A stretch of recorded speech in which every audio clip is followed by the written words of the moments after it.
আমাদেরকে বলা হয় ওয়াজ মাহফিল আমরা রাজনীতি করি। কি করি? অথচ যারা রাজনীতি করেন তারা কিন্তু আবার ধর্মের ব্যাপারে ফতুয়া দেন। ওনারা কোরআন হাদিসের ভিতরে রাজনীতি খুঁজে পান নাই, কথা বলেন না কেন? তাহলে আপনি যদি রাজনীতি করার পরেও ধর্মের ব্যাপারে কথা বলতে পারেন, আমি ওয়াজ মাহফিল করার পরে আমি রাজনীতি করতে পারবো না কেন? বুঝাতে পারি নাই? আমার ভাইয়েরা, একটা দেশ লুটপাট করে চূড়ান্ত পর্যায়ে নিয়ে গেল, আরেকজন মানুষরা বলতেই পারবে না আপনি চুরি করবেন, আমি বলতেও পারবো না আপনি চুরি করেছেন। এটা কি জুলুম নয়? এটা কি জুলুম নয়? এবার আপনাদের কাছে আমার আবার প্রশ্ন, আমি 4 নম্বর যেটা বলেছিলাম, যারা মানব রচিত আইন বানায় তারা বেশি খারাপ, যাদের জন্য আইন বানায় তারা তুলনামূলকভাবে ভালো। যাদের জন্য আইন বানায় তারা চুরি করলে চুরি করে 10-15 হাজার টাকার, আর যারা আইন বানায় তারা এক কলমের খোঁচা 1000 কোটি টাকা চুরি করে। এটার প্রমাণ বাংলাদেশে নাই? ছিল। যে দেশের প্রধানমন্ত্রী জাতির সামনে, মিডিয়ার সামনে হাসি মুখে অবলীলায় নির্দ্বিধায় বলল আমার অফিসের পিয়ন 400 কোটি টাকার মালিক, এটা মনে আমি আশরাফি বলছি? এটাকে আমি বলেছি?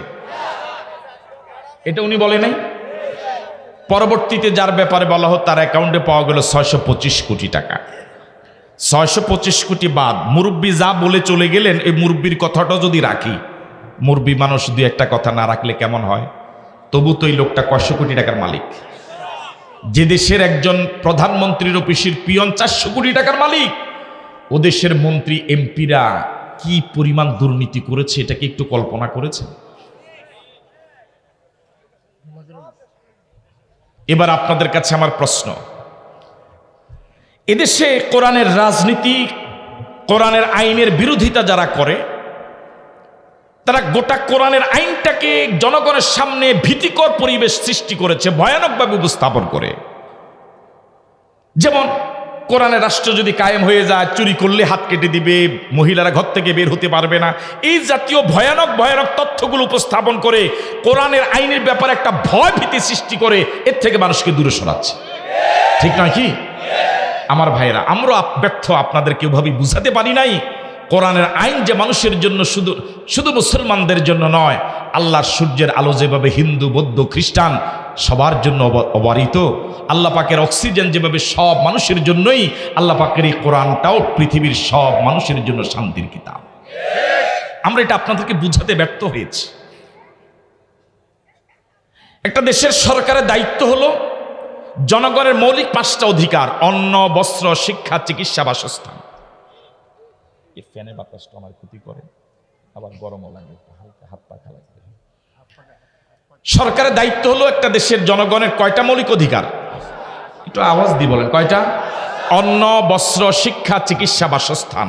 এই 5টা চাহিদা পূরণ করার মূল দায়িত্ব ছিল কার? আরো জোরে বলেন, কার? সরকার যতক্ষণ পর্যন্ত মৌলিক 5টা অধিকার পূরণ করতে ব্যর্থ হবে, অভাবের কারণে যদি কোনো জনগণ চুরি করে তার হাত কাটা যাবে না। আমি কি কথা বুঝাতে পারলাম?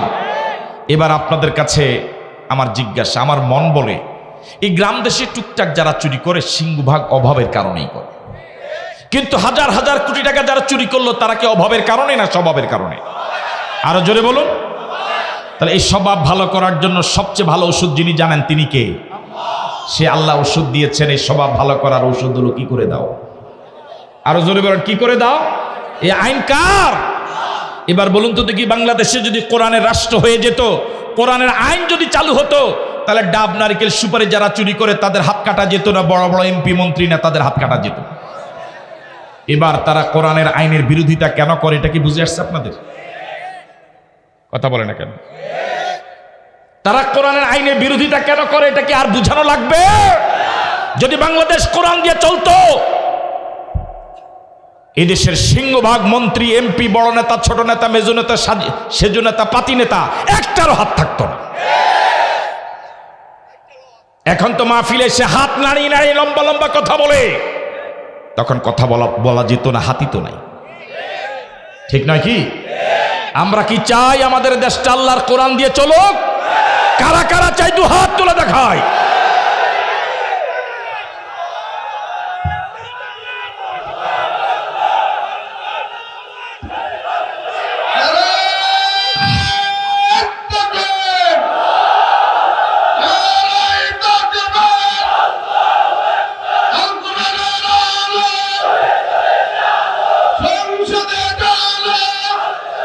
অবাক করা কথা, কি অবাক করা কথা। আপনি শুধু অপরাধ করেই যাবেন, চুরি করেই যাবেন, দুর্নীতি করেই যাবেন, আরেকজনকে মেরেই যাবেন, তার জায়গা দখল করেই যাবেন, দেশটাকে লুপাট করেই যাবেন। আর এই দেশপ্রেমিক যারা, সত্যিকারের দিনদার যারা, তারা এই কথা বলতেও পারবে না।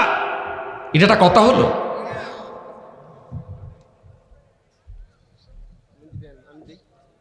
আমার ভাইরা, একটা সময় মানুষের বাড়িতে বাঁশের পালা ছিল, জানেন তো? এখনো কারো কারো ঘরে থাকতে পারে। বাঁশের পালার নিয়ম হলো মাটির ভিতরে 1-2 হাত পরিমাণ মতো তারা গর্ত করে ঢুকানো লাগে। এই বাঁশের পালার ভিতরের অংশটা খাওয়ার জন্য একটা পোক আছে, এটার নাম কি? ওরা জানে না, যুবকরা জানে না। কি পোকা? উলু পোকা। উলু পোকার একটা সুন্দর চরিত্র হলো এই, ও শুধু ভিতরটা খাবে, বাঁশের উপরটা খাবে না। জানেন তো মুরব্বীরা কথা কি সঠিক? এটা বাঁশের ভিতরে শুরু করবে খাওয়া। এই 6-7 হাত লম্বা এই বাঁশটা মাথা পর্যন্ত খেতে অনেক দিন লেগে যাবে, 1.5-2 বছর লাগবে। উপরটা একদম ফিটফাট থাকবে, এটা বুঝাই যাবে না যে ভিতরে ডাকাত আছে। তো মালিক তো মনে করে যে আমার বাঁশ তো আগের মতোই আছে। এই বাঁশের লংজিভিটি বাড়াবার জন্য মালিক এবার তারফিন নি বলে, তারফিন, হ্যাঁ, কেরোসিন দেয়, তারফিন দেয়। এটি চিনি শহীদ ভাই নামটা যেহেতু মাথা লাড়েন, ফিনিশ, এটা ভালো কথা বলছেন, আমি এটা ভুলে গেছি। তো ফিনিশ দেয়, তারফিন দেয়, কেরোসিন তেল দেয়, আবার অনেকে একটু পয়সাওয়ালা হলে এটাতে রং দেয়। মালিক তো বুক ভরা আশা নিয়ে, কি চমৎকার লাগছে, ঠিক আছে কথা, কি চমৎকার লাগছে, হ্যাঁ। কিন্তু হঠাৎ 2 বছর পরে যখন মালিক হঠাৎ দেখলো বাঁশের মাথা মাটি, মালিকের তো মাথা ঘুরা, মাসে ধরে এবার দেখে শেষ। ঠিক নয় কি? উলু যেভাবে বাঁশটার ভিতরটা খেয়ে জোগা করেছে, উপরটা ঠিক রেখেছে, ওই উলুর চরিত্রের এরা গোটা দেশটাকে লুটপাট করে শেষ করে দিয়েছে। এখনো টের পান নাই দেশটা যে কি পরিমাণ ধ্বংস করেছে এবং ধ্বংস করার জন্য প্রস্তুতি নিচ্ছে।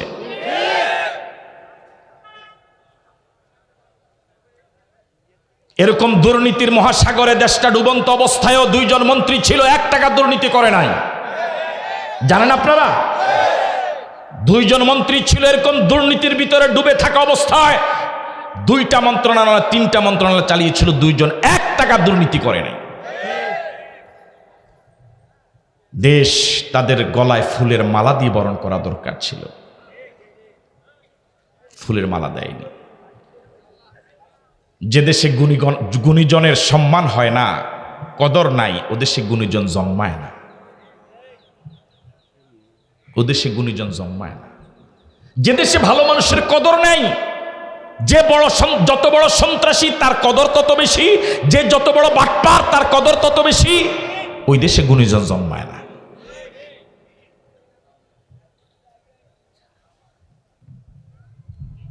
একটা ছাত্র সংগঠনের জেলা সভাপতির অ্যাকাউন্টে 1000 কোটি টাকা পাওয়া গেল। আসলে এই দেশের গরিবদের জন্য কেউ নাই, শুধু নির্বাচনের আগে গরিবের বন্ধু। কিসের বন্ধু? আহা মায়া, মানে গরিবের, আমনে মুরব্বী মানুষের একটা ছাত্র দেন, মানে গরিবের জন্য নেতাদের মায়ায় ঘুম হয় না ওর। আহা গরিবদের জন্য। আমি কি কথা বুঝতে পারলাম? অথচ 53 বছরে এদের শাসন হলো, কিন্তু গরিব, যে গরিব সেই গরিবে রয়ে গেল। আমার ভাইয়েরা, কোনো কাজ নাই, একজন লোক চাকরি করে সকাল থেকে সন্ধ্যা পর্যন্ত মাথার গাম পায়ে ফেলে এরপর সংসার চালাইতে হিমশিম খায়। আরেকজন কোনো চাকরি নাই, ব্যবসা নাই, বিদেশে কেউ নাই, কিন্তু বাজারে সবচেয়ে বড় মাছটা কান্না ধরে নিয়ে আসে। তার একজনে জিজ্ঞেস করে, কয় কি করে, কি চাকরি করে? না, রাজনীতি করে। কি করে? কথা বলে না কেন? তাহলে এদেশের রাজনীতিটা হলো সবচেয়ে বড় চাকরি, ঠিক নয় কি? রাজনীতির মাধ্যমে যদি টাকা ইনকাম করা বন্ধ হয়ে যেত, আল্লাহর কসম এই টাউট এবং বাটপাড়া রাজনীতির ময়দানে থাকতো না। তখন সৎ মানুষের কদর হতো।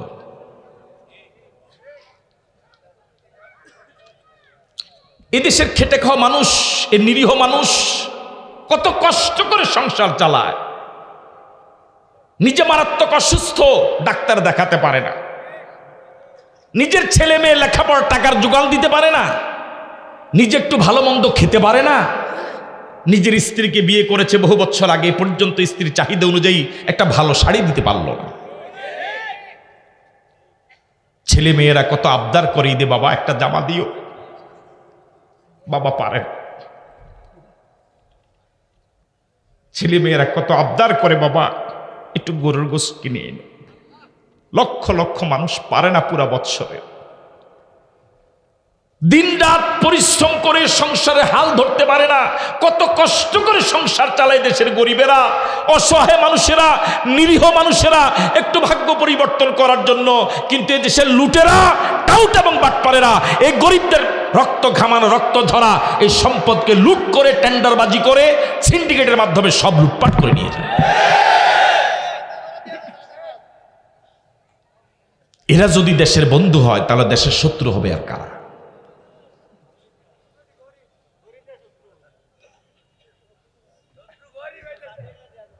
আমার ভাইয়েরা, ৭১ সনে স্বাধীনতা যুদ্ধে দেশের নারী, পুরুষ, শিশু, বৃদ্ধ জীবন দিয়েছিল সাধারণ মানুষ। আপনি মুক্তিযুদ্ধদের সেই ছবিগুলো দেখেন, সিংহভাগ মানুষ মুক্তিযুদ্ধ করেছে সাধারণ মানুষেরা, লুঙ্গি পরা মানুষেরা, কৃষকেরা। কি বুক ভরা আশা নিয়ে মুক্তিযুদ্ধে জীবন দিল, দেশটা স্বাধীন হবে, জুলুম মুক্ত হবে, জালেমের জুলুম বন্ধ হবে, নিরীহ মানুষগুলোর ভাগ্য পরিবর্তন হবে, কেউ তাদের উপরে মাতবারি করবে না। কিন্তু দেখা গেল স্বাধীনতার আগের জুলুম থেকে পরের জুলুম বেড়ে গেছে বহুগুণে।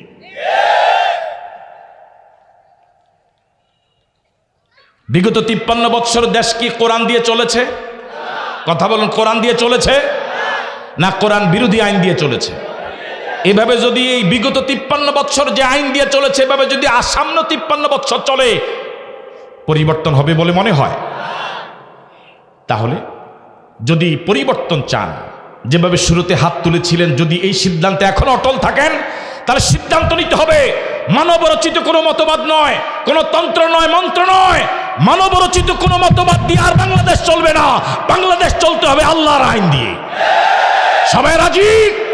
সিদ্ধান্ত নিতে হবে, ঘুরে দাঁড়াতে হবে। আল্লাহ তৌফিক দান করে বলি আমি। এবার আল্লাহর আইন দিয়ে দেশ কেন চলতে হবে? এই পৃথিবীতে মানুষ যত কিছু আবিষ্কার করেছে, তার আবিষ্কৃত বিষয়টা, তার তৈরি করা বিষয়টা চালাবার জন্য সে নিজের নিয়ম বলে দিয়েছে। যেমন এই মোবাইলটা যারা বানালো, আপনি কি চলে যান? যাইয়েন না, যাইয়েন না, বই না। এই মোবাইলটা যে বানালো, এই মোবাইলটা চালাবার জন্য নিয়ম কি সে বলে দিছে না দেয়নি? ওরে কথা বলেন আগে, বলে দিছে না দেয়নি?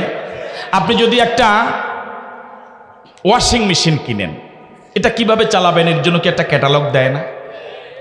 কথা বলে না কেন? এই মোবাইলটা যেভাবে চালাবেন এটার জন্য কিছু নিয়মকানুন আছে না? আছে। সে নিয়মকানুনটা কি? যেমন এই মোবাইলটার হাজারো ফাংশন, আমি সব জানি না নিজেও।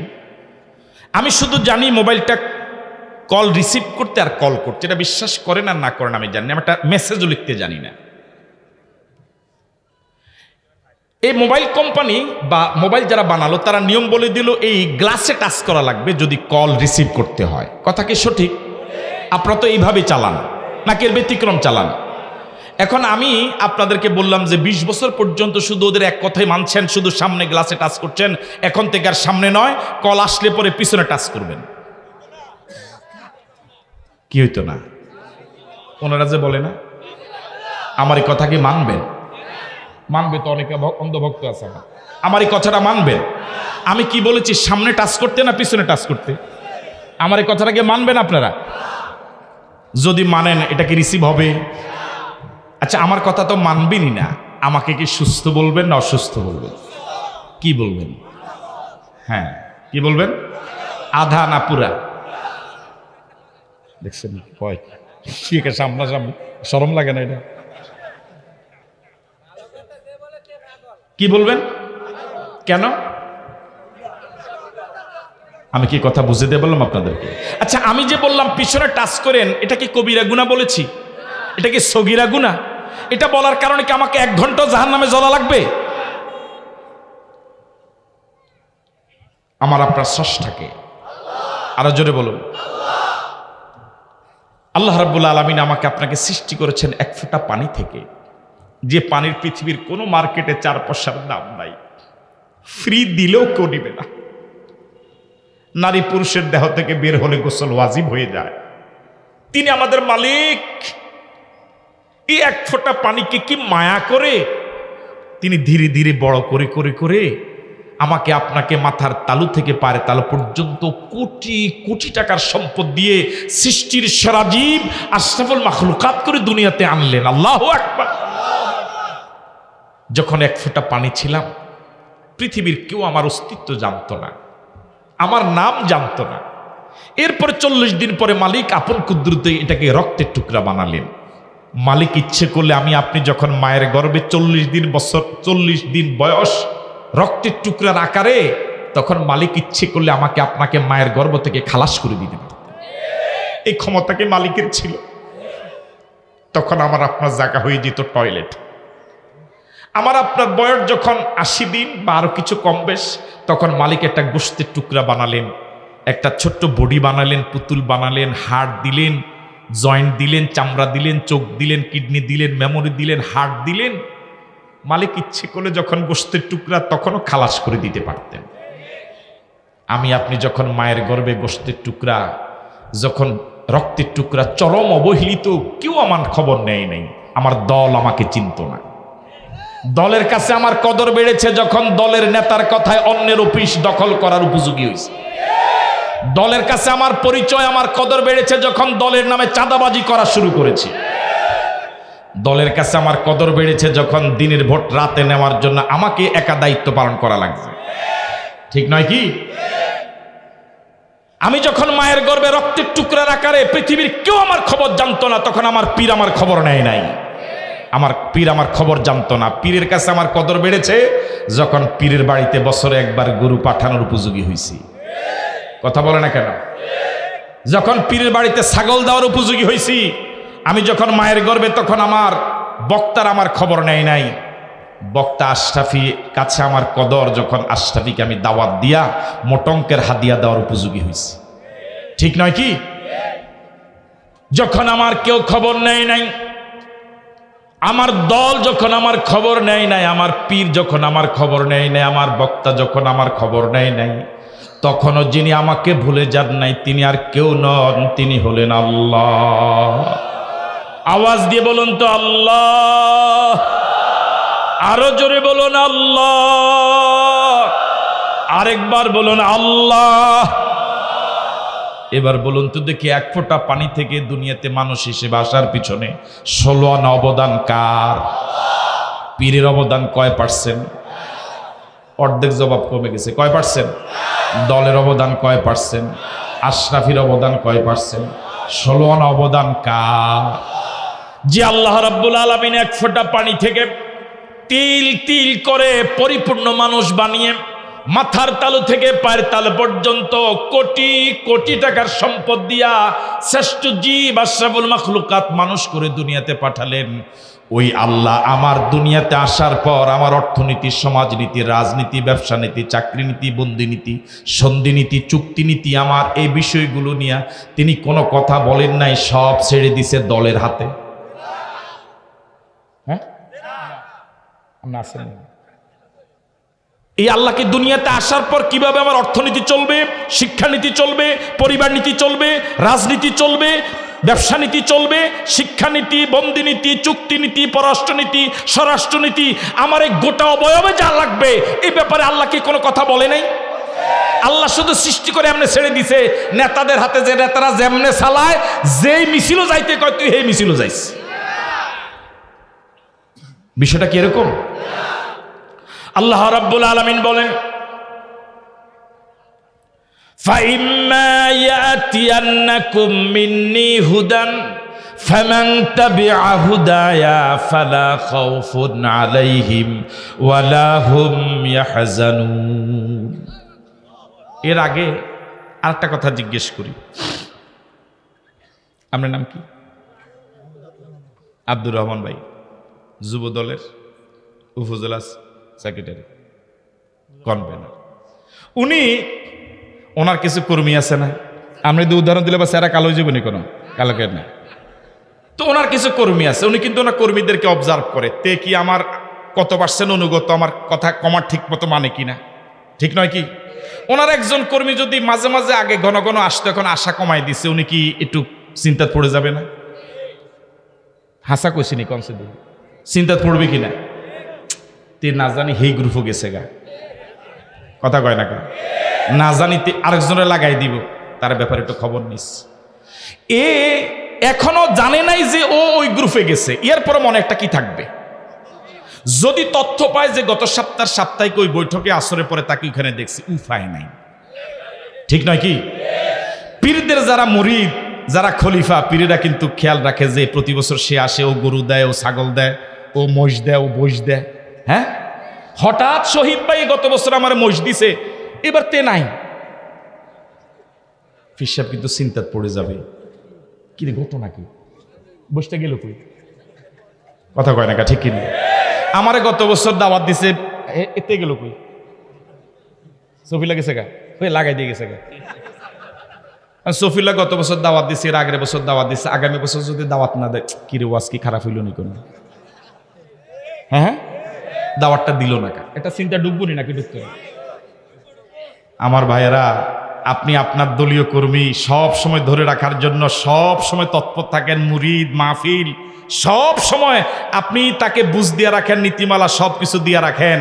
আল্লাহ রাব্বুল আলামিন এত কষ্ট, এত আদর করে বান্দা বানাইয়া, আল্লাহ রাব্বুল আলামিন তার কোন বান্দা তার কাছে আছে রাজনীতি, সমাজনীতি, অর্থনীতিতে, কে গেছে কেন নেতার দল, এটা বুঝে আল্লাহ খবর রাখতো না?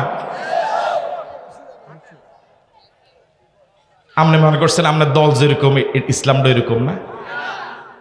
কবর যাইয়া লন, ইয়ার ফলে দেখবেন যে নেতা কদ্দুর কাজে আসে।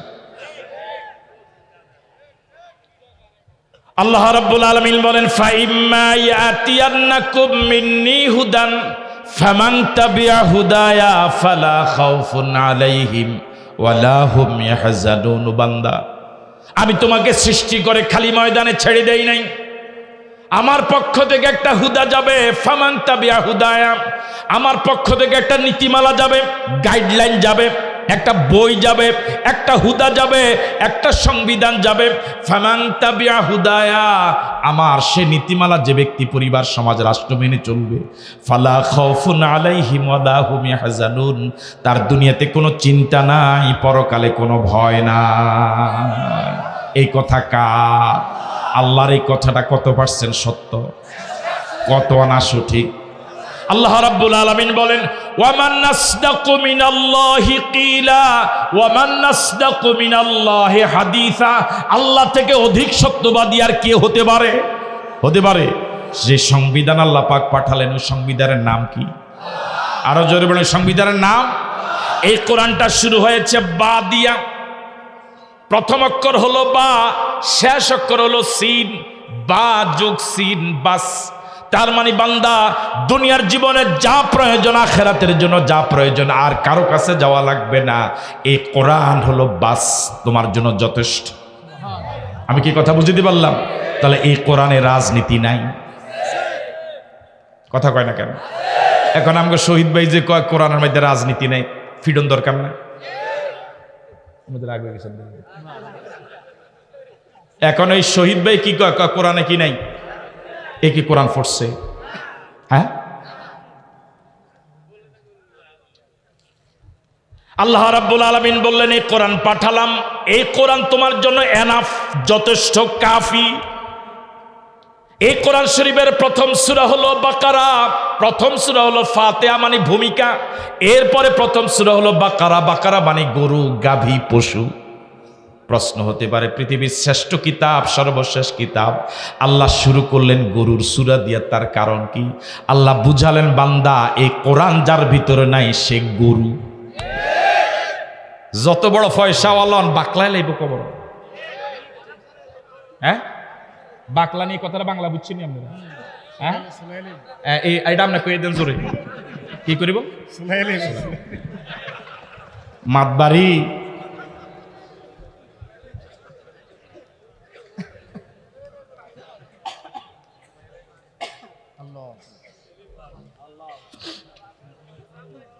এই কোরআন শরীফ যার ভিতরে নাই সে যদি আমেরিকার প্রেসিডেন্ট হয় সে পশু, সে যদি ভারতের প্রধানমন্ত্রী হয় সে গাধা। এটা আমার কথা নয়। আল্লাহ পাক বলেন উলাইকা কাল্লানআম উলাইকা কাল্লানআম বাল হুম আদাল্লু। এরা চার পায়া জানোয়ার, চার পায়া জানোয়ার, চার পায়া জানোয়ার। শুধু এতটুকুই এদের জন্য মানায় না, বাল হুম আদাল্লু, তার থেকেও খারাপ। আল্লাহ পাক বলেন যার ভিতরে কোরআন নাই সে পশু। আর আপনি তাকে নেতা মানেন? আপনি কি খবর নিয়েছেন আপনার নেতা কোরআন পড়তে জানে কিনা? যে কোরআন পড়তে জানে না, যার ভিতরে কোরআন নাই, সে মুসলমানদের নেতা হতে পারে না।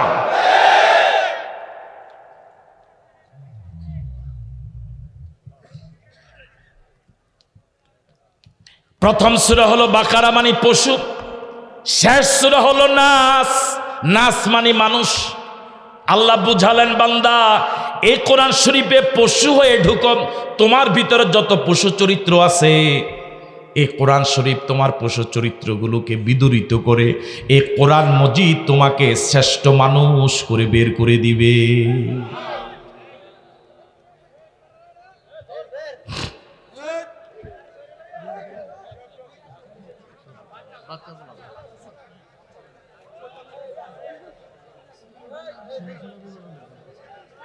না ছোট বাচ্চা,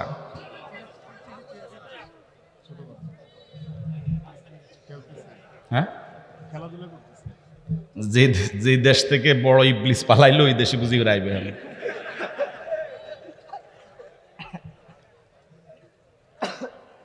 এই কোরআন শরীফ তুমি পশু হয়ে ঢুকো, তোমার ভিতরে কোরআন নাই তার মানে তুমি পশু, তোমার ভিতরে পশু চরিত্রের অভাব নাই। এই কোরআন শরীফের ভিতরে তুমি ঢুকো, কোরআন শরীফ তুমি পড়ো, কোরআন শরীফের ভিতরে তুমি ঢুকো।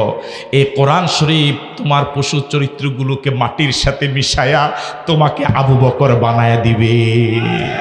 আল্লাহু আকবার। এই কোরআন শরীফ পশুকে মানুষ বানায়। ঠিক আছে কথা? আমার ভাইয়ারা, যে আল্লাহ রাব্বুল আলামিন আমাকে আপনাকে এক ফোঁটা পানি থেকে সৃষ্টি করলেন, চমৎকার ভাবে সৃষ্টির সেরা জীব মানুষের মর্যাদা দিলেন, ওই আল্লাহ রাব্বুল আলামিন শুধু নামাজ, রোজা, হজ, যাকাত, জিকির, আজকার, তাসবিহ, তাহলিল, ঢিলা কুলুক, ইশরাক, আওয়াবিন, চাষ, তাহাজ্জুদ, শুধু ইবাদত বন্দেগীগুলো আল্লাহ পাক কোরআন, নবীর হাদিস, সুন্নাহ রাসূল দিছে। আর বাকি অর্থনীতি, সমাজনীতি, রাজনীতি, মিছিল, মিটিং, ভোট যা আছে এগুলো সব ছাড়িয়ে দিছে নেতার উপরে। হ্যাঁ দিছে। আমি আপনাদের হাজার হাজার জনতার কাছে প্রশ্ন রাখতে চাই, দশম হিজরিতে বিদায় হজে রাসূল আরাফার ময়দানে ভাষণ দিয়েছিলেন, ১৬ লক্ষ সাহাবী উপস্থিত ছিলেন। এর বাহিরে আরো সাহাবায়ে কেরাম ছিলেন যারা এই মজলিসে উপস্থিত হতে পারেননি। যতজন সাহাবী ছিলেন, একজন সাহাবীর নাম যদি আপনাদের জানা থাকে আমাকে বলে একটু সহযোগিতা করেন।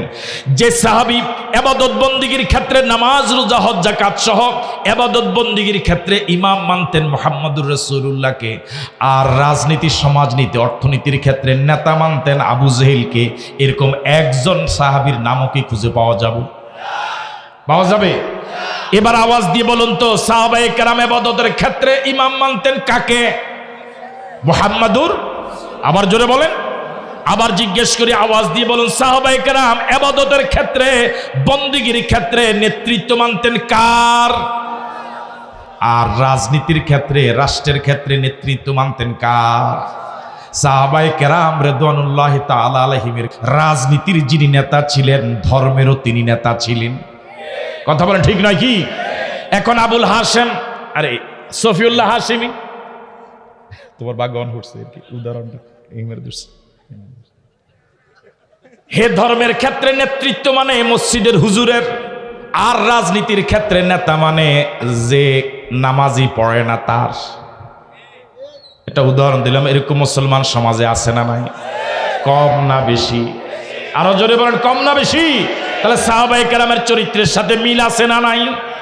ও কলিজার টুকরা যুবকেরা, ও প্রিয় যুবকেরা, তোমার মর্যাদা কত বেশি তুমি এখনো জানো না।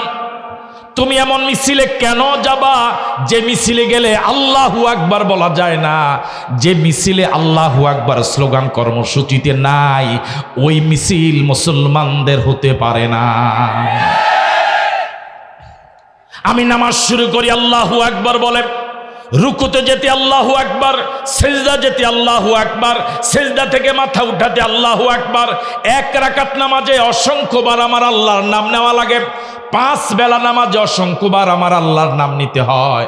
নামাজ শেষে যে মিছিলে গেলে আমার এমন আল্লাহর নাম নেওয়া যায় না, ওই মিছিলে মুসলমানদের সন্তান যেতে পারে না। তোমার নামাজের সাথে মিছিলের কোনো মিল নাই। যে রাজনৈতিক দল করলে পরে তোমাকে নবীর আদর্শের কর্মী হতে বলে না, বরং নেতার কর্মী হতে বলে, নেত্রীর আদর্শের কর্মী হতে বলে। নেতা হয় মরে গেছে, না হয় জেলে আছে, না হয় দেশে আছে, না হয় পালাইয়া গেছে, এমন নেতা নেত্রীর আদর্শের কর্মী হতে বলে, মুহাম্মদুর রাসূলুল্লাহর আদর্শের কর্মী হতে বলে না। অথচ আল্লাহ রাব্বুল আলামিন বলেন, লাকাদ কানা লাকুম ফি রাসূলিল্লাহি উসওয়াতুন হাসানাহ, তোমাদের জন্য অনুসরণীয় সর্বোত্তম আদর্শের নাম হলো মুহাম্মদুর রাসূলুল্লাহ। তাকে তুমি আদর্শ মানতে পারলা না, তার আদর্শকে অনুসরণ করার মানসিকতা জাগলো না, তার আদর্শকে মেনে নিতে পারলা না। তুমি কেমন করে নবীর সুপারিশ আশা করো, কেমন করে নবীর উম্মত দাবি করতে পারো? এমন নবীর সুপারিশ নিয়ে তুমি কেমনে জান্নাতে যেতে আশা করো? তুমি যাকে আদর্শ মানো, যে নেতাকে আদর্শ মানো, যে নেত্রীকে আদর্শ মানো, ওই নেতা নেত্রীর দিন আর রাত একরকম নয়। দিনে খুব সুন্দর, রাতে অপরাধের সাগরে ডুবা। কথা বলেন ঠিক নয়? আমাদের প্রিয় নবী মুহাম্মদুর রাসূলুল্লাহ সাল্লাল্লাহু আলাইহি ওয়াসাল্লাম তার স্ত্রীদেরকে বলতেন, উম্মাহাতুল মুমিনিনদেরকে ডেকে বলতেন, ও আমার স্ত্রীরা, আমার দিন যেমন আমার সাহাবায়ে কেরামের জানার অধিকার, আমার রাত আমার সাহাবায়ে কেরামের জানার অধিকার। আমার রাতগুলো তোমরা জানো, আমার রাতগুলো আমার পুরুষ সাহাবায়ে কেরাম জানে না। আমার রাতের কথাগুলো আমার সাহাবায়ে কেরামের সাথে খুলে খুলে বলে দাও। বর্তমান পৃথিবীতে এমন একজন নেতার নাম বলেন যে সাহস করে তার কর্মীদের কাছে বলতে পারে আমার দিন এবং রাত সব সমান। বরং অধিকাংশ নেতার অবস্থা হলো দিনে পাতলা পাঞ্জাবি, সুন্দর পাঞ্জাবি, রাতে মদের আড্ডার নেতা। কথা বলে ঠিক নয় কি? নামাজ জানে না, রোজা জানে না, ইসলামের কিচ্ছু জানে না। আমার ভাইরা মোবাইলে দেখলাম জানাজাতে দাঁড়িয়েছে জাতীয় নেতা, জানাজাতে দাঁড়ানোর পরে শুধু এমন এমন টাকা, যে নামাজের নিয়ম জানে না। পৃথিবীর দ্বিতীয় বৃহত্তম মুসলিম দেশ বাংলাদেশের মুসলমানদের নেতা হওয়ার যোগ্যতা থেকে সে রাখে। কথা বলেন ঠিক নয় কি?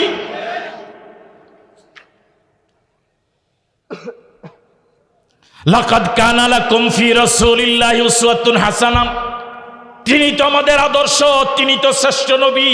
40 বছর পরে যখন কোরআন নাজিল হলো, হেরা পর্বত থেকে ঘরে আসলেন, সর্বপ্রথম নিজের ঘরে দাওয়াত দিলেন। 25 বছর বয়সে বিয়ে করলেন খাদিজা রাদিয়াল্লাহু তাআলা আনহাকে। খাদিজার বয়স ছিল তখন 40। রাসূল যখন নবুয়ত পেলেন, রাসূলের বয়স 40, খাদিজার বয়স তখন 55। 15 বছর দাম্পত্য জীবন কাটালেন। 15 বছর পরে, 15 বছর দাম্পত্য জীবন কাটাবার পরে কোরআন নাজিল হওয়ার পরে বললেন, খাদিজা আমি তো নবী, আমার প্রতি ঈমান আনা লাগবে, দাওয়াত দিলেন। 15 বছর দাম্পত্য জীবন করা সে নারী উম্মাহাতুল মুমিনিন খাদিজাতুল কুবরা রাদিয়াল্লাহু তাআলা আনহা 1 সেকেন্ড সময় নেন নাই, এতটুকু বলেন নাই যে আমাকে একটু সময় দেন, আমি একটু চিন্তা করে জবাব দেই, এতটুকু বলেন নাই। বরং দাওয়াত সাথে সাথে কবুল করে বললেন, আমি 15 বছর আপনার সাথে দাম্পত্য জীবন কাটালাম, আপনার ভিতর বাহির সব আমার নখদর্পণে একই ছাদের নিচে সময় কাটালাম। আল্লাহর কসম করে বলি, আমার আগেও মনে হয়েছে নবী ছাড়া এমন চরিত্র কারো হতে পারে না। একজন স্ত্রী স্বামীকে জীবন দিয়া ভালোবাসতে পারে, স্বামীর জন্য জীবন দিতে পারে, কিন্তু নবী হিসেবে মানা এত সহজ নয়। প্রথম যাকে দাওয়াত দিলেন তিনি কবুল করলেন। আল্লাহু আকবার। ও যুবক, এমন নবীকে আদর্শ মানতে পারো না, এমন নবীর রাজনীতি তুমি করতে পারো না, তুমি তো নবীর উম্মত হওয়ার যোগ্যতা রাখো না। এই নবী যদি আদর্শ না হন তাহলে আদর্শ হবে না আর কে? আল্লাহ রাব্বুল আলামিন নামাজের কথাই কোরআন শরীফে বলেছেন 82 জায়গায়। যত জায়গায় রব্বুল আলামিন নামাজের কথা বলেছেন সব জায়গায় নামাজ কায়েম করার কথা বলেছেন। আকিমুস সালাত, নামাজ কায়েম করো। একবারের জন্য বলেন না নামাজ পড়ো। নামাজ কায়েম করার পরের মাঝে বিশাল ব্যবধান। কায়েম মানে প্রতিষ্ঠিত করা। আমাদের সমাজে, আমাদের দেশে লুঙ্গি পরা, প্যান্ট পরা, পায়জামা পরা, শাড়ি পরা, থ্রি পিস পরা প্রতিষ্ঠিত আছে না নাই? জবাব দেন, আছে না নাই? প্রতিষ্ঠিত থাকার কারণে একটা ছোট্ট বাচ্চাকে যদি উলঙ্গ হতে বলে সে রাজি হবে না। আমাদের সমাজে, আমাদের দেশে পোশাক পরা প্রতিষ্ঠিত থাকার কারণে উলঙ্গ মানুষ দেখলে মানুষ তাকে পাগল বলে। কি বলে? আল্লাহর কসম করি বলি, আমাদের প্রিয় দেশ বাংলাদেশে যদি নামাজ কায়েম হয়ে যেত, কোন বেনামাজিকে দেখলো মানুষ পাগল বলতো। সমাজে পোশাক পরা প্রতিষ্ঠিত থাকার কারণে কোন বেনামাজি নির্বাচনে দাঁড়ালে যেভাবে মানুষ ভোট দিবে না, পাগলও দিবে না। আরে উলঙ্গ মানুষ নির্বাচনে দাঁড়ালে কোন উলঙ্গ মানুষও তাকে ভোট দিবে না। কেন? আমার ভাইয়েরা, সমাজে পোশাক প্রতিষ্ঠিত থাকার কারণে উলঙ্গ মানুষ নির্বাচনে দাঁড়ালে যেভাবে নেতা হতে পারবে না, সমাজে যদি নামাজ প্রতিষ্ঠিত হয়ে যেত কোনো বেনামাজিকে মানুষ ভোট দিত না। নামাজের কথা এসেছে কোরআন শরীফে 82 জায়গায়। আর ইসলামের রাজনীতির সংক্রান্ত, ইসলামী রাজনীতির অবয়বের উপরে যত আয়াত এসেছে, অর্থনীতি, সমাজনীতি, রাজনীতি, ব্যবসা নীতি, শিক্ষানীতি, বন্দিনীতি, পরিবার নীতি, সন্ধিনীতি, বন্দিনীতি যত আছে রাজনীতিক অবকাঠামোর উপরে, এই কোরআন শরীফে বিধিবিধানের আয়াত আছে প্রায় 1000। যদি বলেন কয় হাজার? আমার ভাইরা, কোরআন শরীফের একটা আয়াত অস্বীকার করলে যে জায়গায় বেঈমান হওয়া লাগে, সে জায়গায় ইসলামের রাজনীতি অস্বীকার যারা করে তারা অসংখ্য আয়াত অস্বীকার করে ইমানদার থাকে কেমন করে? গোটা সমাজ, গোটা রাষ্ট্র যদি আপনারা নিরপেক্ষভাবে জবাব দেন, আমার কাছে মনে হয় জবাবটা এমন হবে, সাগরের গভীর জলরাশির ভিতরে মাছগুলো যেভাবে ডুবে আছে, গোটা দেশ অপরাধের মহাসাগর এভাবে ডুবে আছে। এই অপরাধগুলো বন্ধ হচ্ছে না কেন? বাংলাদেশ স্বাধীন হলো 53 বৎসর পার হয়ে 54 বৎসর চলছে। এই 54 বৎসরে গোটা বাংলাদেশে কত লক্ষ লক্ষ মাহফিল হলো। অপরাধ তো বন্ধ হয়নি। এভাবে যদি আরো সামনের 54 বৎসর ওয়াজ মাহফিল হয়, অপরাধ মুক্ত বাংলাদেশ হবে বলে মনে হয় না। তার প্রমাণ তো বিগত 54 বৎসর। তাহলে এই সমাজ এবং রাষ্ট্রকে অপরাধ বন্ধ করার জন্য, অপরাধ মুক্ত দেশ বানাবার জন্য একটা পথ তো বের করা লাগবে। আবার আমার এই আলোচনা থেকে এই কথা বোঝার কোনো সুযোগ নেই যে ওয়াজ মাহফিলের কোনো উপকারিতা নেই। ওয়াজ মাহফিলের অনেক উপকারিতা, কোনো সন্দেহ নেই। এত ওয়াজ হওয়ার পরেও সমাজের এই অবস্থা, যদি ওয়াজ মাহফিল বন্ধ হয়ে যেত তাহলে তো উপায় ছিল না। আমি ওয়াজ মাহফিল বন্ধ করতে বলিনি, ওয়াজ মাহফিলের বিরুদ্ধে বলিনি। ওয়াজ মাহফিলের অনেক ফায়দা, যেমন একটা ফায়দার কথা বলি। আজকে আপনারা এখানে একই প্যান্ডেলে, একই শামিয়ানার নিচে বিভিন্ন দলের, বিভিন্ন পীরের অসংখ্য আল্লাহর বান্দা জমায়েত হয়েছে। বাংলাদেশে ওয়াজ মাহফিল একমাত্র মজলিস, যে মজলিসে সব দলের মানুষকে এক জায়গায় জমায়েত করা যায়। আর যদি এটা কোনো রাজনৈতিক দলের প্রোগ্রাম হতো, তাহলে অন্য কোনো দলের মানুষ কি এই প্রোগ্রামে আসতো? শুরুতে যেভাবে জবাব দিচ্ছিলেন, এখন জবাবটা ধীরে ধীরে কমে আসছে। এটা যদি কোনো রাজনৈতিক দলের প্রোগ্রাম হতো, অন্য দলের কেউ কি প্রোগ্রামে আসতেন? অন্য দলের লোক তো অনেক দূরে, যেই দল প্রোগ্রামের আয়োজন করেছে ওই দলের যে আরো একাধিক গ্রুপ আছে ওই গ্রুপরাও আসতো না। বাংলাদেশের রাজনৈতিক দলগুলোর ভিতরে সিংহভাগ দলেরই তো গ্রুপিং আছে। আরো আসতে বলেন, মায়ের আসতে পারে। গ্রুপিং আছে না নাই? এক দলের এক গ্রুপ আয়োজন করেছে, তো বাকি গ্রুপগুলো আসবে না। যদি আসেও চেয়ার মারামারির জন্য আসবে, অথবা প্যাকেট নিয়ে মারামারির জন্য আসবে। তাহলে ওয়াজ মাহফিল একমাত্র প্রোগ্রাম, মজলিস, যে মজলিসে সব দলের মানুষ, সব পীরের মুরিদ একদম কাছাকাছি, খুব আন্তরিক পরিবেশে দীর্ঘ সময় ঘন্টার পর ঘন্টা বসে থাকতে পারে। এমনকি আল্লাহর মেহেরবানি, আমাদের এই বাংলাদেশের মাহফিলগুলোতে আমাদের আলোচনা শোনার জন্য শুধু বিভিন্ন দলের মানুষই আসে না। কোরআন মসজিদের আলোচনা, নবীর সুন্নাহর আলোচনা শোনার জন্য শুধু মুসলমান বিভিন্ন দলের লোকে আসে না, বরং বিধর্মীরাও আসে। তাহলে এটা ওয়াজ মাহফিলের ভালো দিক নয়? ওয়াজ মাহফিলগুলোর, এই তাফসির মাহফিলগুলোর আরেকটা ভালো দিক হলো, আমাদের দেশের এই মাহফিলগুলোতে সিংহভাগ ক্ষেত্রে ভূমিকা রাখে বাস্তবায়নে যুবকেরা। কারা? এই যুবকদের কথা বলাতে বুড়ারা বলছে না। কারা ভূমিকা রাখে? যুবকেরা। মেহমান দাওয়াত দেওয়া, মেহমান রিসিভ করা, মেহমান বিদায় দেওয়া, প্রচার, poster, handbill, miking, collection, everything সিংহভাগ ক্ষেত্রে ভূমিকা রাখে যুবকেরা, তরুণেরা, কিশোরেরা। তো যে যুবক তার যৌবনকাল, যে কিশোর তার কিশোরকাল কোরআন মসজিদের বাগান সাজাতে কাজে লাগায়, যে যুবক তার যৌবনকাল ওলামায়ে কেরামের সংস্পর্শে কাজে লাগায়, যে যুবক তার যৌবনকাল হক্কানি পীর মাশায়েখ ওলামায়ে কেরাম ইসলামী আন্দোলনের এই মজলিস সাজাবার ক্ষেত্রে কাজে লাগায়, এরাই যখন এক সময় চেয়ারম্যান, মেম্বার, এমপি, মন্ত্রী, ডিসি, এসপি, ওসি হবে, আশা করা যায় এদের পক্ষ থেকে দেশ বিরোধী, ইসলাম বিরোধী, কোরআন সুন্নাহ বিরোধী কোনো কর্মতৎপরতা পাওয়া যাবে না। তাহলে ওয়াজ মাহফিলগুলোকে কেন্দ্র করে গোটা বাংলাদেশে লক্ষ লক্ষ তরুণ, লক্ষ লক্ষ কিশোর, লক্ষ লক্ষ যুবক কোরআনের কর্মী হয়ে যাচ্ছে। এটা ভালো দিক নয়? ওয়াজ মাহফিলগুলোতে এসে শ্রোতারা কোরআন সুন্নাহর আলোচনা শুনে নিজের জ্ঞানকে সমৃদ্ধ করে পরকালমুখী হয়, আগের অপরাধের কথা স্মরণ হয়ে মনটা নরম হয়, চোখের পানি আসে, আল্লাহর কাছে কান্নাকাটি করে মুনাজাত করে নতুন করে জীবন আবার সাজাবার জন্য প্রতিজ্ঞাবদ্ধ হয়, সওয়াব বাড়িয়ে দেওয়ার, ইবাদত বন্দেগী বাড়িয়ে দেওয়ার প্রতিজ্ঞাবদ্ধ হয়। তাহলে ওয়াজ মাহফিলগুলোর উপকারিতা কম না বেশি?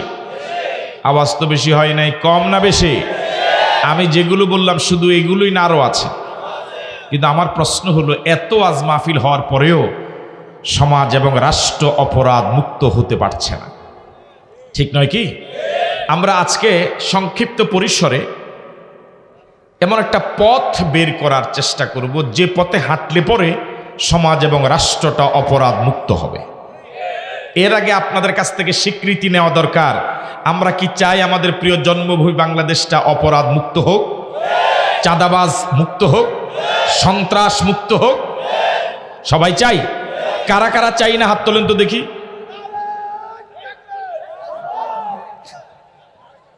জজবা কারে করেছেন? ধন্যবাদ আপনাকে। না, ও আবেগ থাকতেই পারে আমার ভাইয়েরা। তাহলে আমরা কি সবাই চাই বাংলাদেশটা অপরাধ মুক্ত হোক? কারা কারা চাইবার হাত তোলেন দেখান তো দেখি। হাত নামান।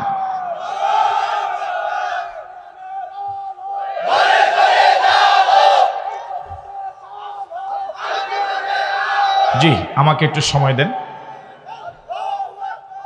আমরা যে হাত তুললাম, স্লোগান দিলাম, এতে কি বাংলাদেশ অপরাধ মুক্ত হয়ে যাবে? অন্তত দেবীদেরটা হবে, অন্তত বেতুয়া হবে। না বেতুয়া গতকালকে যেমন ছিল আগামীকালও তেমন? হ্যাঁ, আজকে যে সারা রাত ওয়াজ চলবে, আগামীকালকে বেতুয়া থেকে সুদ বন্ধ হয়ে যাবে, ঘুষ বন্ধ হবে, ফজরে মুসল্লি বাড়বে। বেতুয়া যেই, আমি কি কথা বুঝতে পারলাম? মাঝখানে আমরা বক্তা যারা এসেছে আমাদের কিছু ফায়দা আছে, ও বুঝে নাই মনে হয়। এদেশে ওয়াজের নগদ লাভ হলো বক্তাদের। কাদের? ও বলে না কাদের? এই পৃথিবীতে সব কাজ কারবার বাকিতে চলে, ওয়াজ বাকিতে চলে। এটা জানেন তো আপনারা? ওইটা তো আমাদের বিরুদ্ধে বললাম, এটা তো জোরে বলবেন, কথা কি সঠিক নয়? আমার ভাইয়েরা, আমাদের দেশ এবং সমাজ অপরাধের সাগরে ডুবে আছে। যেমন জেনা, বেবিচার, সন্ত্রাস, মাস্তানি, চাঁদাবাজি, ইপটিজিং, ডাইল, গাঁজা, হিরোইন, বাবা, ইয়াবা, দুর্নীতি, মিথ্যা কথা, মিথ্যা মামলা, মিথ্যা সাক্ষী। এই অপরাধগুলো আছে না নাই? দিন দিন কমছে না বাড়তেছে? তাহলে এই অপরাধগুলো বন্ধ হোক, এটাকে আমরা চাই, একদম মন থেকে কি চাই? আমার ভাইয়েরা, সমাজে অপরাধীর সংখ্যা খুব বেশি নয়, এখনো সমাজে ভালো মানুষের সংখ্যাই বেশি। একটা গ্রামে যদি ৫,০০০ মানুষের বসতি থাকে, আমার মনে হয় কিছুক্ষণ আগে সন্ত্রাস, মাস্তানি সহ যে অপরাধগুলোর কথা বললাম, এই অপরাধের সাথে জড়িত ৫,০০০ মানুষের ভিতরে বড়জোর ১০০-২০০ হবে। আমি একটা কথা কইলাম, এটা অন্তত এটাকে আমি গইনা কইছি, এটা ধরে নিলে সমস্যা কি? আরো কম কত আপনারটাই বলি, ১৫০। আরেকজনে বলবেন আরো কম, ৫০ নাই মনে হয়। যেভাবে শুরু করছেন কমানো মনে হয় নাই, আছে। ধরে নিলাম ১০০ মানুষ, কিন্তু এই ১০০ অপরাধীর কারণে, তাদের অপরাধের কারণে গোটা বাকি ৪,৯০০ মানুষ বিপদগ্রস্ত, ঠিক নয় কি? তাহলে ১০০ মানুষের কারণে ৪,৯০০ মানুষ তো বিপদগ্রস্ত হতে পারে না। এই বাকি ৪,৯০০ মানুষ যদি সংঘবদ্ধ হয়, অপরাধীরা সমাজ থেকে পালাতে বাধ্য হবে, ঠিক নয় কি? আমরা আজকে এমন একটি পথ খুঁজে বের করার চেষ্টা করব ইনশাআল্লাহ, যেই পথ দিয়ে হাঁটলে পরে সমাজ এবং রাষ্ট্রটা একটি জান্নাতি সমাজ এবং রাষ্ট্র হয়ে যাবে, অপরাধ মুক্ত রাষ্ট্র হবে। ঠিক আছে কথা? ওয়াজ চলতে থাকবে, ওয়াজ চলুক, পাশাপাশি এমন একটা পথ খুঁজে বের করা দরকার। আপনারা কি ততক্ষণ পর্যন্ত আমাকে সময় দিতে পারবেন তো ইনশাআল্লাহ? সেটা হলো, ওয়াজ চলার পাশাপাশি সমাজ এবং রাষ্ট্রকে অপরাধ মুক্ত বানাবার জন্য আইন লাগবে। কি লাগবে? আরো আস্তে বলুন, আরো জোরে বলুন। যেমন একটা সহজ উদাহরণ, ধূমপান আছে তো সমাজে না? আসার সময় এক জায়গায় দেখলাম ৩ জন দাঁড়িয়ে আছে, ৩ জনের হাতে বিড়ি। কয়জন? ৩ জন, ৩ জনের হাতেই কি বিড়ি। বাংলাদেশের সব ওলামায়ে কেরাম, পীর মাশায়েখ, বক্তা যা আছে, সবাই যদি ১ বছর সিদ্ধান্ত নেয় শুধু ধূমপানের বিরুদ্ধে ওয়াজ করবে, ধূমপান বন্ধ হবে।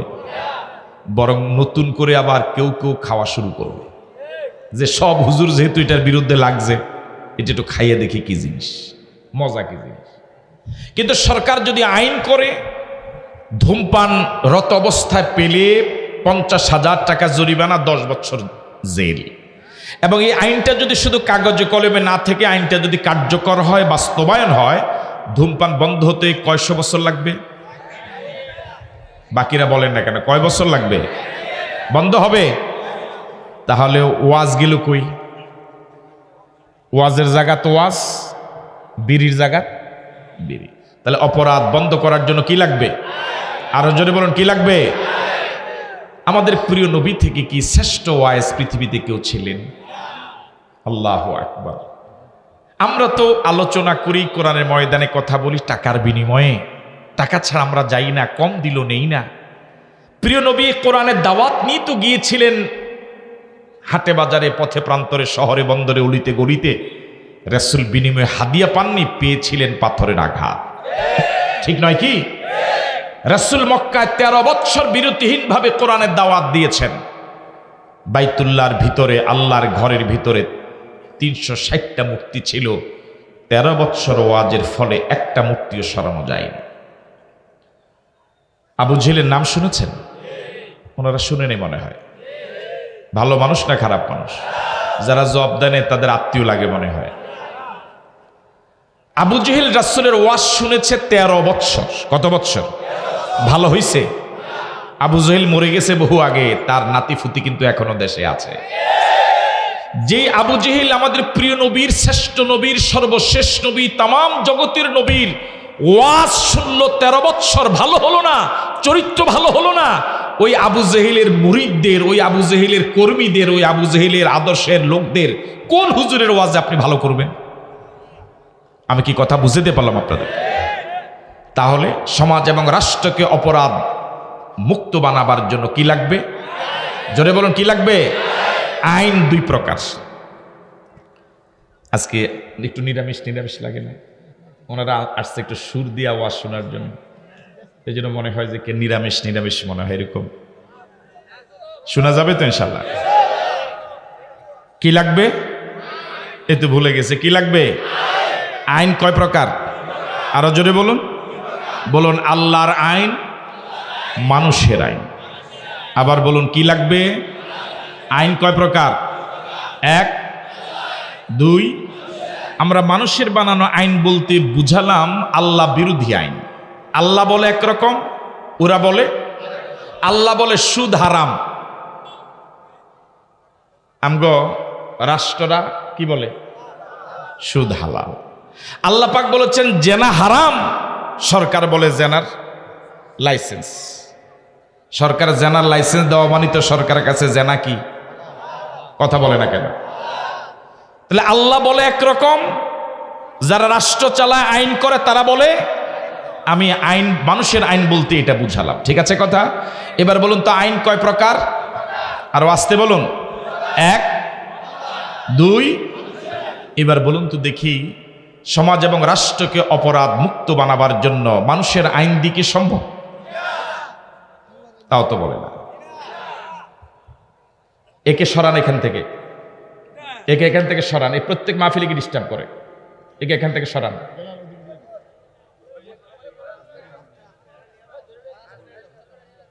প্রতি মাহফিলে গিয়েই সে এরকম একটা ডিস্টার্ব করে। অসহায়দের জন্য সহযোগিতা করা লাগবে, কিন্তু এর তো এরকম নয়। জি, এবার বুঝে আসছে কথা আপনাদের? জি,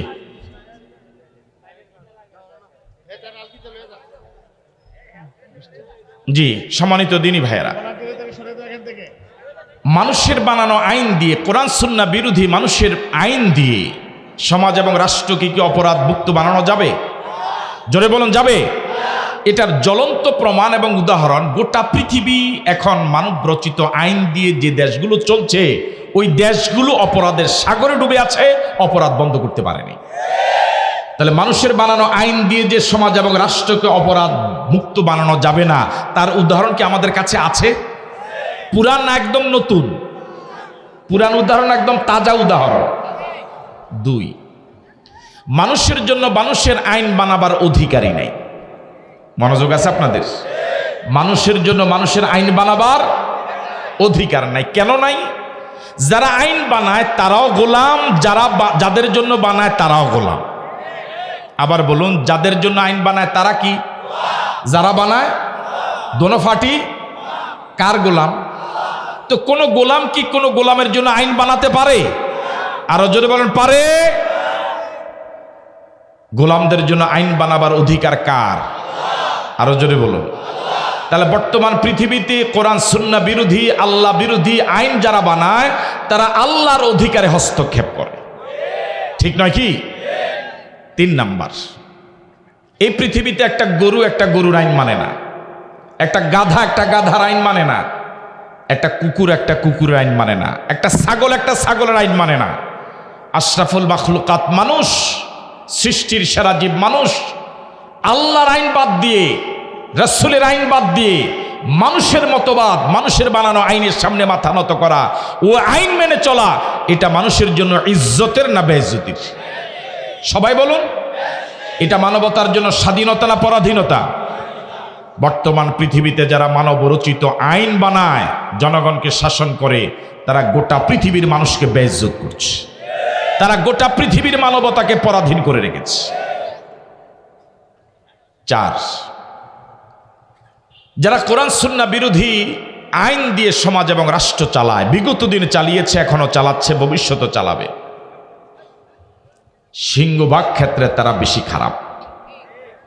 যাদের জন্য আইন বানায় তুলনামূলকভাবে তারা অনেক ভালো। উদাহরণ হিসেবে বলা যেতে পারে, যারা এলাকায় চুরিদারি করে, চুরি করে কি? ডাব, নারিকেল, সুপারি, মুরগি, হাঁস, এগুলোই। গরু এখন চুরি করে। এই টুকটাক বিষয়গুলো যারা চুরি করে, একা সব মিলিয়ে 10,000 টাকার সম্পদ হবে। কিন্তু এই চোরদেরকে শাস্তি দেওয়ার জন্য, এই চোরদের উপরে মাতবারি যারা করে, তারা এক কলমের খোঁচায় হাজার হাজার কোটি টাকা চুরি করে। তাহলে বড় চোরকে? কথা বলে না কেন? আমি কি কথা বুঝতে পারলাম? আপনি ডাব, নারিকেল, সুপারি যারা চুরি করে, এদেরকে যদি চোর বলেন, এক কলমের খোঁচা যারা 10,000 কোটি টাকা চুরি করলো, তাদেরকে কি বলবেন? তাহলে চোরের উপরে ডাকাতি কি আইন করতে পারে? হ্যাঁ, বিগত দিনে এই দেশের নিরীহ অসহায় মানুষের উপরে এই জাতীয় ডাকাতেরা আইন করে চালিয়েছে। وَنُؤْمِنُ بِهِ وَنَتَوَكَّلُ عَلَيْهِ وَنَعُوذُ بِاللَّهِ مِنْ شُرُورِ أَنفُسِنَا وَمِنْ سَيِّئَاتِ أَعْمَالِنَا مَنْ يَهْدِهِ اللَّهُ فَلَا مُضِلَّ لَهُ وَمَنْ يُضْلِلْهُ فَلَا هَادِيَ لَهُ ونشهد أن لا إله إلا الله وحده لا شريك له ونشهد أن سيدنا وحبيبنا وطبيب قلوبنا ومولانا محمدا عبده ورسوله الذي أرسل رسوله بالحق بشيرا ونذيرا وداعيا إلى الله بإذنه وسراجا منيرا فقد قال الله تعالى في كلامه المجيد وفي فرقانه الحميد সবাই পড়ুন أعوذ بالله من الشيطان الرجيم بسم الله الرحمن الرحيم إن الله وملائكته يصلون على النبي يا أيها الذين آمنوا صلوا عليه وسلموا تسليما اللهم صل على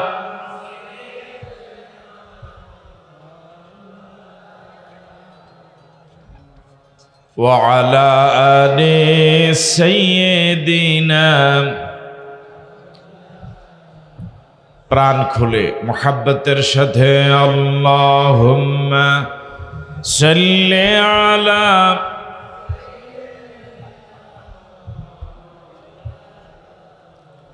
ওয়া আলা আলি সাইয়্যিদিনা বালাগাল উলা বিকামালিহি كشف الدجى بجماله حسنت جميع خصاله ہونا یہ پھول تو بلبل کا ترنم بھی نہ ہو چمن دہر میں کلیوں کا تبسم بھی نہ ہو بلغ العلا بکمالہ کشف الدجا بجمالہ حسنت جمیع خصالہ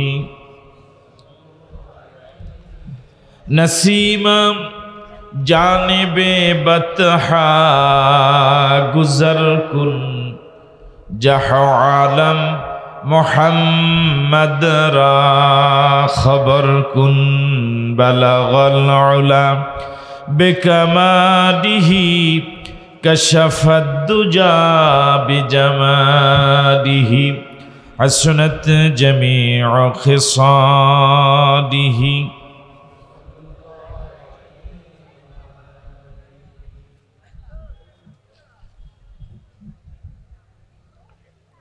ঐতিহ্যবাহী বেতুয়া হাশেমিয়া দারুস সুন্নাহ মাদ্রাসা কমিটির উদ্যোগে প্রখ্যাত মুফাসসির কোরআন মাওলানা মোহাম্মদ আবুল হাশেম রাহেমাহুল্লাহ এবং মাওলানা মোহাম্মদ রুহুল আমিন হাশেমি রাহেমাহুল্লাহ স্মরণে আয়োজিত আজকের এই 12তম বার্ষিক ওয়াজ ও দোয়ার মাহফিল মহতারাম সভাপতি হযরত মাওলানা আয়াজ আহমেদ জুবাইরি সিদ্দিকী পীর সাহেব জোনপুর, সহ সভাপতি মরহুম আবুল হাশেম রাহেমাহুল্লাহর সুযোগ্য সন্তান, আপনাদের এই জনপদের কৃতি সন্তান, আপনাদের গৌরব, ইবনে সিনা মেডিকেল কলেজ ঢাকার সুযোগ্য সহযোগী অধ্যাপক জনাব ডাক্তার মোহাম্মদ নুরুল্লাহ, সহসভাপতি পীর সাহেব ধামতি শাহ মোহাম্মদ বাহাউদ্দিন আহমেদ, আজকের মাহফিলের আমন্ত্রিত প্রধান অতিথি, এদেশের তৌহিদি জনতার হৃদয়ের স্পন্দন, তাফসির জগতের যিনি জীবন্ত কিংবদন্তি ছিলেন, তাফসির জগতের যিনি মুকুটহীন সম্রাট ছিলেন, গোটা পৃথিবীর মুসলমানদের যিনি মাথার তাজ ছিলেন, শহীদ আল্লামা দেলোয়ার হোসেন সাঈদী রাহেমাহুল্লাহর সুযোগ্য সন্তান আলহাজ হযরত শামীম সাঈদী, আজকের এই মাহফিলের আমন্ত্রিত হাজারাত ওলামায়ে কেরাম, মাহফিল পরিচালনায় মরহুম আবুল হাশেম রাহেমাহুল্লাহর সুযোগ্য সন্তান, আপনাদের সুপরিচিত মুখ, বিশিষ্ট আলেমে দ্বীন, বেতুয়া হাশেমিয়া দারুস সুন্নাহ মাদ্রাসার সম্মানিত সুযোগ্য পরিচালক, অতি অল্প সময়ে যিনি অত্যন্ত গুরুত্বপূর্ণ আলোচনা উপস্থাপন করে এই জনপদের মুসলমানদের হৃদয়ে স্থান করে নিয়েছেন, জনাব হযরত মাওলানা মোহাম্মদ শফিউল্লাহ হাশেমি, আমন্ত্রিত শ্রদ্ধাভাজন হাজারাত উলামায়ে কেরাম, মুরব্বিয়ানে আযম, আইম্মায়ে মাসাজিদ, প্রিয় যুবক বন্ধুরা, ব্যবসায়ী ভাইয়েরা, পর্দার অন্তরালে শ্রবণরত শ্রদ্ধেয়া মা এবং বোনেরা, আসসালামু আলাইকুম ওয়া রাহমাতুল্লাহি ওয়া বারাকাতুহু। আপনারা সকলে কেমন আছেন? আলহামদুলিল্লাহ। আমরা আল্লাহ সুবহানাহু ওয়া তাআলার শুকরগুজার হচ্ছি, শুকরিয়া আদায় করছি যে মহান মুনিব অত্যন্ত দয়া করে মেহেরবানি করে সুস্থতার নেয়ামত দিয়ে আজকের এই সুন্দর আয়োজনে আমাদেরকে শরীক হওয়ার সুযোগ দিলেন। এটা মালিকের অনেক বড় দয়া। সে মালিকের দরবারে মালিকের শিখানো ভাষায় তার দেওয়া জবান ব্যবহার করে সকলে মিলে সমস্বরে পড়ছি আলহামদুলিল্লাহ রব্বানা লাকাল হামদ হামদান কাসীরান তাইয়্যিবান মুবারাকান ফীহি ইয়া রাব্বি লাকাল হামদু কামা ইয়ানবাগি লিজালালি ওয়াজহিকা ওয়া আযীমি সুলতানিকা। আল্লাহ সুবহানাহু ওয়া তাআলার শুকরিয়া আদায়ের পর প্রিয় নবীর প্রতি আমরা সকলেই দরুদ পড়ি। আমরা সকলেই পড়ি সাল্লাল্লাহু আলাইহি ওয়াসাল্লাম। শুহাদায়ে কেরামদের আত্মার মাগফিরাত কামনা করি।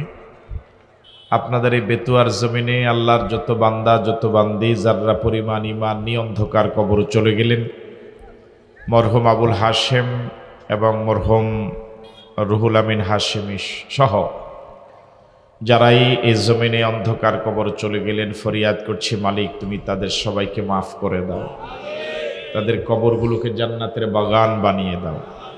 সাথে সাথে আমরা নিজেদের জন্য ফরিয়াদ করছি মালিক তুমি আমাদেরকে মাফ করে দাও। আপনাদের সকলকে আন্তরিক ধন্যবাদ এবং মোবারকবাদ জানিয়ে আমরা কথা শুরু করছি ইনশাআল্লাহ। সুবহানাকা লা ইলমা লানা ইল্লা মা আল্লামতানা ইন্নাকা আনতাল আলিমুল হাকিম। রব্বিশ রাহ লি সাদরি ওয়া ইয়াসসির লি আমরি ওয়াহলুল উকদাতাম মিন লিসানি ইয়াফকাহু কাওলি। আসলে কথাটা কোন দিক থেকে শুরু করব, কি বিষয়ে কথা বলবো? আমাদের বাংলাদেশে যে পরিমাণ ওয়াজ মাহফিল হয়, গোটা পৃথিবীতে এত ওয়াজ মাহফিল আর কোনো দেশে হয় না। এই ওয়াজ মাহফিলগুলো অনেক উপকারিতা, কোনো সন্দেহ নেই, কিন্তু এই ওয়াজ মাহফিলগুলোর হওয়ার পরেও, এত ওয়াজ মাহফিল হওয়ার পরেও প্রতিদিন ওয়াজ হয়, প্রতি পাড়ায় ওয়াজ হয়, কিন্তু সমাজ এবং রাষ্ট্র কেন যেন অপরাধ মুক্ত হতে পারছে না।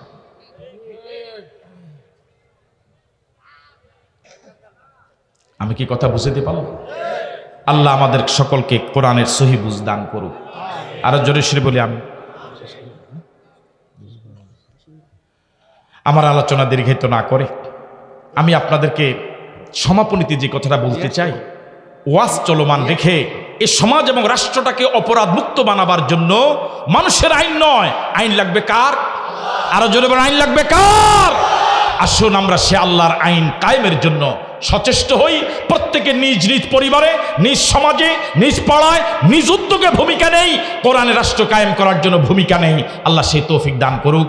আমার আলোচনা দীর্ঘায়িত না করে আয়োজকদেরকে ধন্যবাদ মোবারকবাদ জানিয়ে এখানে একটি দারুস সুন্নাহ মাদ্রাসা প্রতিষ্ঠিত হয়েছে। মাদ্রাসাটি অতি অল্প সময়ে এদেশের জনগণের হৃদয়ে জায়গা করে নিয়েছে। সুযোগ্য পরিচালক সফিউল্লাহ হাশেমি এবং তার বড় ভাই ডাক্তার নুরুল্লাহ ভাইয়ের সার্বিক তত্ত্বাবধানে, আপনাদের সার্বিক সহযোগিতায় চমৎকারভাবে প্রতিষ্ঠানটি ধীরে ধীরে বেড়ে উঠছে। আমার অনুরোধ থাকবে প্রতিষ্ঠানে ছাত্র দিয়ে, বুদ্ধি দিয়ে, অর্থ দিয়ে, পরামর্শ দিয়ে প্রতিষ্ঠানের পাশে দাঁড়ান, অন্তত বিরোধিতা না করে পাশে থাকেন। রাজি আছেন তো ইনশাআল্লাহ? ওরা এই প্রতিষ্ঠানকে নেতৃত্ব দিচ্ছে যোগ্যতার সাথে।